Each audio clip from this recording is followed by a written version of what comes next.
Something extraordinary happened behind the walls of one of Britain's most prestigious dance institutions, and the world is only just beginning to understand the significance of what transpired when Princess Beatrice stepped into the hallowed halls of the National Ballet School. The images that emerged from this visit tell a story that goes far beyond a simple royal engagement, revealing layers of cultural commitment, artistic passion, and a genuine connection between royalty and the next generation of performers that challenges everything we think we know about modern monarchy. When Princess Beatrice arrived at the National Ballet School, she wasn't there for a photo opportunity or a cursory walkthrough that so often characterizes official visits. Instead, what unfolded was a deeply immersive experience that saw the princess genuinely engaging with young ballerinas, observing their rigorous training routines, and demonstrating an understanding of ballet that surprised even the most seasoned instructors at the institution. The National Ballet School, renowned for producing some of the finest dancers in the world, has hosted numerous dignitaries over its storied history, but this visit carried a different energy, a palpable sense that something meaningful was taking place between the royal visitor and the dedicated students who have sacrificed so much to pursue their artistic dreams. The significance of this encounter cannot be overstated when we consider the broader context of royal patronage and its impact on British cultural institutions. For decades, members of the royal family have served as patrons and supporters of the arts, lending their presence and influence to organizations that might otherwise struggle for recognition and funding in an increasingly competitive cultural landscape. Princess Beatrice's visit to the National Ballet School continues this tradition while simultaneously modernizing it, bringing a contemporary sensibility to royal engagement that resonates with younger generations who demand authenticity and genuine connection from public figures. The images of her among the ballerinas, watching them practice their techniques, observing their dedication to their craft, speak volumes about the evolving nature of royal responsibilities in the 21st century. What makes this particular visit so compelling is the way it highlights the intersection of privilege and discipline, royalty and rigorous artistic training. The young dancers at the National Ballet School represent the pinnacle of dedication, having endured countless hours of training, physical pain, and emotional challenges to reach this level of achievement. These are not dilettantes or hobbyists but serious artists who have committed their lives to mastering one of the most demanding art forms in existence. When Princess Beatrice entered their world, she entered a realm where titles and lineage mean nothing compared to technical skill, artistic expression, and the ability to transcend physical limitations through movement. The mutual respect evident in the photographs from this visit suggests that both the princess and the young dancers recognized something valuable in each other, a shared commitment to excellence and an understanding that meaningful contributions to society come in many forms. The National Ballet School itself represents a crucial institution in British cultural life, serving as a pipeline for talent that eventually graces the stages of the Royal Opera House, the Royal Ballet, and prestigious companies around the world. The training these young dancers receive is notoriously intensive, combining classical ballet technique with contemporary approaches, physical conditioning with artistic development, and technical precision with emotional expression. For Princess Beatrice to witness this training firsthand, to observe the sweat and determination that goes into every plié, every pirouette, every grand jeté, demonstrates a willingness to engage with the reality of artistic development rather than simply enjoying its polished final product. This kind of behind-the-scenes access and genuine interest in the process rather than just the performance distinguishes this visit from countless other royal engagements that never move beyond surface-level interactions. The broader implications of this visit extend into questions about the future of arts funding and support in Britain, where cultural institutions face mounting financial pressures and uncertain futures.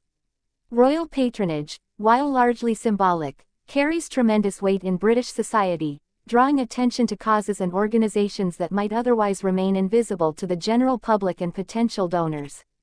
When a member of the royal family takes a genuine interest in an institution like the National Ballet School, it signals to the nation that this organization matters, that the work being done within its walls deserves recognition and support. The ripple effects of such visits can include increased donations, higher enrollment numbers, enhanced public profile, and renewed commitment from government funding bodies who recognize the cultural value of these institutions. Princess Beatrice's personal connection to the arts and culture has been evident throughout her public life, though perhaps less prominently featured than the charitable work of some other royals. This visit to the National Ballet School allows her to carve out a distinctive niche within the complex ecosystem of royal responsibilities, positioning herself as a champion of artistic education and youth development through the performing arts.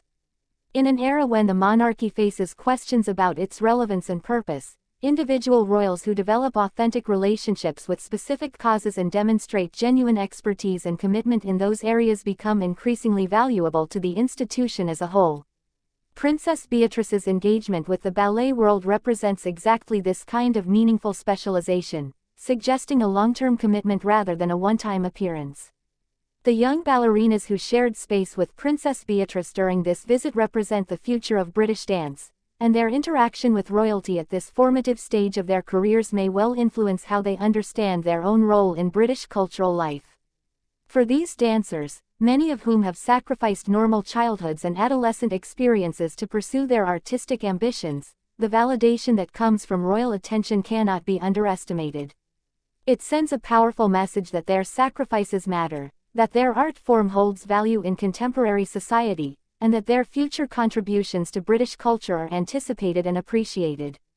This kind of encouragement, particularly for young people engaged in pursuits that don't always receive mainstream recognition or financial reward, can be transformative, providing the emotional fuel necessary to persevere through the inevitable challenges and setbacks that accompany any serious artistic career. The photographs from this visit also reveal something about the changing nature of royal imagery and public relations in the social media age. Gone are the stiff, formal compositions of previous generations, replaced by more candid, naturalistic images that show genuine interaction and authentic moments of connection. Princess Beatrice among the ballerinas, observing their practice, engaging in conversation, demonstrates a comfort with informal settings and a willingness to be photographed in contexts where she's not the center of attention but rather a participant in something larger than herself. This evolution in royal presentation reflects broader societal changes in how we understand authority, celebrity, and public service, moving away from distant, elevated figures toward more accessible, relatable public personalities who nonetheless maintain the dignity and responsibility their positions require.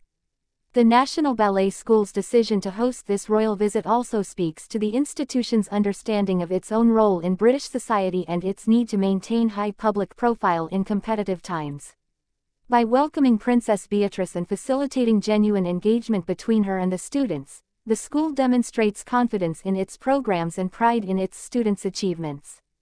This kind of openness, allowing outsiders including royalty to witness the often unglamorous reality of serious dance training, reflects a mature institution secure in its mission and willing to share its process with the world. The resulting media coverage, including the images of Princess Beatrice among the young dancers, provides invaluable publicity that money simply cannot buy, introducing the school to audiences who might never otherwise encounter it. As we consider the lasting impact of this visit, we must recognize that its true significance may not be fully apparent for years to come.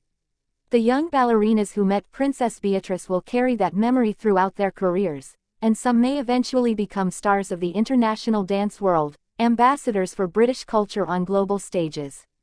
When they do, they'll remember the day when royalty came to their school, watched them practice, and validated their artistic ambitions. Princess Beatrice herself may develop deeper connections to the ballet world, potentially taking on formal patronage roles or continuing to support dance education through her public platform. The National Ballet School will use this visit to enhance its reputation and attract future students, funding, and attention. All of these outcomes, both immediate and long-term, stem from a single afternoon when royalty and art intersected in meaningful ways. So here's what we're left wondering after seeing these remarkable images and learning about this extraordinary visit. If Princess Beatrice's genuine engagement with young ballerinas at the National Ballet School can create such powerful ripples through British cultural life, what other untapped connections exist between the royal family and the artistic institutions that define British cultural identity, and how might those connections be strengthened to ensure that both monarchy and arts remain vital, relevant forces in 21st-century Britain?